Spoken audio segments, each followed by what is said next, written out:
بسم اللہ الرحمن الرحیم۔ حضرت عثمان غنی رضی اللہ عنہ 576 یعنی عام الفیل کے واقعہ سے تقریباً 6 سال بعد طائف میں پیدا ہوئے۔ آپ عشرہ مبشرہ یعنی ان 10 صحابہ کرام میں شمار ہوتے تھے جن کو اللہ تعالیٰ نے دنیا میں ہی جنت کی بشارت دے دی تھی۔ آپ رضی اللہ عنہ کی 4 بیویاں سے 9 بچے تھے اور ان سب میں نمایاں آپ کے 4 بیٹے تھے۔ حضرت عثمان غنی رضی اللہ عنہ کو ذوالنورین کہا جاتا ہے، یعنی 2 نور والا، کیونکہ آپ واحد صحابی ہیں جن کے حصے میں پیغمبر نبی صلی اللہ علیہ وسلم کی یکے بعد دیگرے 2 بیٹیاں حضرت سیدہ رقیہ رضی اللہ عنہا اور سیدہ ام کلثوم رضی اللہ عنہا نکاح میں آئی۔ آپ کے نکاح میں آنا ایک خاص شرف تھا اور نبی صلی اللہ علیہ وسلم نے فرمایا کہ اگر میری 100 بیٹیاں ہوتی تو میں ان کا نکاح بھی آپ سے کرتا۔ آپ قریش کے انتہائی مالدار انسان تھے، اتنے مالدار کہ جب مدینہ طیبہ ہجرت کے بعد مسلمانوں کو پانی کا مسئلہ درپیش آیا تو آپ نے ایک یہودی سے 20,000 درہم کے عوض ایک کنواں خرید کر مسلمانوں کے لیے وقف کر دیا۔ 20,000 درہم اس دور کی ایک خطیرہ رقم تھی جو شاید ہی اس وقت اسلام قبول کرنے والے کسی مسلمان کے پاس ہوگی۔ آپ کی سخاوت کی وجہ سے نبی کریم صلی اللہ علیہ وسلم نے آپ کو غنی کا لقب عطا کیا تھا۔ آپ کے والد عفان بن ابو العاص تھے جو کہ 6 صدی عیسوی میں عرب کے ایک مالدار تاجر تھے جن کے پاس سینکڑوں قافلے عرب سے مختلف ملکوں میں تجارت کی غرض سے جاتے تھے۔ آپ کے والد ہی ان قافلوں کی نگرانی کیا کرتے تھے اور پھر اس طرح جب وہ ایک تجارتی سفر پر تھے تو راستے میں ہی ان کا انتقال ہو گیا اور یوں حضرت عثمان غنی رضی اللہ عنہ چھوٹی عمر میں ہی ایک وسیع کاروبار کے مالک بن گئے۔ حضرت عثمان غنی کے دادا ابو العاص تھے۔ ابو العاص کے 3 بیٹے عفان، الحکم اور مغیرہ تھے،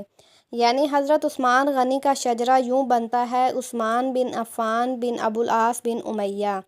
یہ امیہ وہی ہیں جن سے خاندان بنو امیہ کی بنیاد پڑی، اور اسی لحاظ سے دیکھا جائے تو حضرت عثمان غنی رضی اللہ عنہ خاندان بنو امیہ کی ایک اہم ترین شاخ کا حصہ تھے، اور اسی خاندان بنو امیہ کی ایک شاخ سے بدکردار یزید ملعون پیدا ہوا جس نے حضور اکرم صلی اللہ علیہ وسلم کے نواسے حضرت امام حسین رضی اللہ عنہ کو کربلا کے میدان میں ناحق شہید کروا دیا تھا۔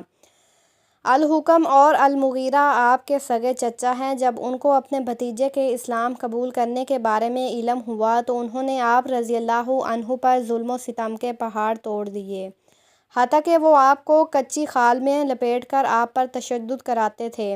کہ کسی طرح سے آپ اسلام سے متنفر ہو جائیں اور مشرکانہ زندگی کی طرف واپس لوٹ آئیں۔ لیکن آپ نے اسلام قبول کرنے کے بعد ہر ظلم و ستم کو برداشت کرنا تو گوارا کر لیا، لیکن اسلام اور اللہ کے رسول نبی صلی اللہ علیہ وسلم کی رفاقت کو نہ چھوڑنا اور ترک کرنا قبول نہ کیا، حتیٰ کہ آپ کو اپنا آبائی وطن بھی چھوڑ کر کہیں اور جانا پڑا۔ جب آپ امیر المومنین بنے تو آپ اکثر کہا کرتے تھے کہ مجھے اپنے خاندان بنو امیہ سے اہل بیت اطہار کے لیے بغض اور دشمنی کی بو آتی ہے۔ آپ نہایت دور اندیش، صوفی طبیعت اور درویش صفت انسان تھے۔ یہاں ایک اور بات بھی بتاتے چلیں کہ مروان جو کہ آپ رضی اللہ عنہ کے دور حکومت میں آپ کا مشیر خاص تھا، وہ آپ کے سگا چچا الحکم کا بیٹا تھا، اس لحاظ سے آپ کا چچا زاد بھائی بھی تھا۔ ابو العاص کے تینوں بیٹوں کے علاوہ 2 بیٹیاں بھی تھیں، جن میں سے ایک کا نام صفیہ تھا جس کی شادی ابو سفیان سے ہوئی تھی، جن میں سے ان کی ایک بیٹی ام حبیبہ پیدا ہوئی، اور یہ وہی ام حبیبہ رضی اللہ عنہا ہیں جنہیں نبی اکرم صلی اللہ علیہ وسلم کے نکاح میں آنے کا اور ام المومنین بننے کا شرف حاصل ہوا۔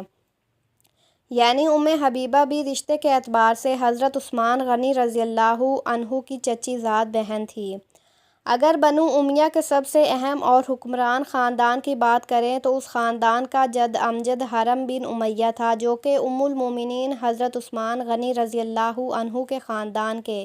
جد امجد ابو العاص کا سگا بھائی تھا، اور حرب بن امیہ کی وجہ سے شہرت اس کا بیٹا ابو سفیان بن حرب تھا۔ یعنی ام المومنین حضرت عثمان غنی رضی اللہ عنہ کے دادا اور ابو سفیان بن حرب کے دادا ایک ہی شخص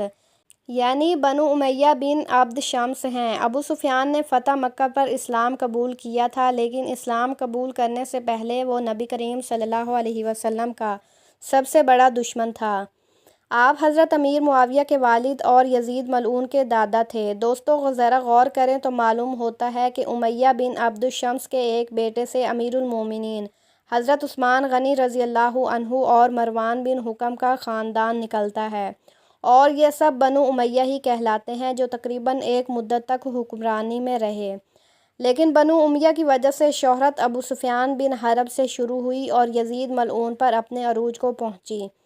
ان کے شجرہ کو مزید غور سے دیکھا جائے تو معلوم ہوتا ہے کہ معاویہ، مروان بن حکم اور عثمان بن عفان رضی اللہ عنہ چچا زاد بھائی تھے۔ ان کی اولادیں بھی آپس میں قریبی رشتہ دار تھیں، اور اس لحاظ سے دیکھا جائے تو حضرت عثمان بن عفان رضی اللہ عنہ یزید ملعون کے چچا لگتے ہیں، کیونکہ اس کے والد حضرت امیر معاویہ رضی اللہ عنہ آپ کے سگے چچا کے بیٹے تھے۔ بنو امیہ کی بنو ہاشم کے ساتھ چپکلاس اور رنجش نئی نہیں تھی۔ یہ خاندان شروع دن سے ہی ایک دوسرے سے خار کھاتے تھے، اور جب نبی کریم صلی اللہ علیہ وسلم نے اعلان نبوت کیا تو بنو امیہ کے بہت سے لوگوں نے صرف اسی بنا پر نبی صلی اللہ علیہ وسلم کی نبوت کا انکار کر دیا کہ اگر نبوت ہوتی تو وہ بنو ہاشم کی بجائے بنو امیہ سے ہوتی۔ نبی کریم صلی اللہ علیہ وسلم کے فرمان کے مطابق جسے اللہ تعالیٰ ہدایت دینے چاہے اس کو کوئی گمراہ نہیں کر سکتا، اور جسے اللہ تعالیٰ ہی گمراہ کر دے تو اس کو ہدایت نہیں دے سکتا۔ اسی فرمان کے مصداق حضرت عثمان غنی رضی اللہ عنہ بنو امیہ جیسے متعصب خاندان سے ہونے کے باوجود نبی کریم صلی اللہ علیہ وسلم کے جانثار اور صف اول کے صحابہ کرام میں شمار ہوئے، بلکہ مسلمانوں کے خلیفہ بھی بنے، اور انہوں نے دنیا میں ہی نبی کریم صلی اللہ علیہ وسلم کی زبان اطہر سے جنت کی بشارت بھی پائی، اور ایک بار نہیں بلکہ 2 بار دنیا میں ہی جنت کی بشارت بھی حضرت عثمان غنی رضی اللہ عنہ کو ملی۔ محترم ساتھیو، کامنٹ سیکشن میں اپنی رائے کا اظہار ضرور کریں۔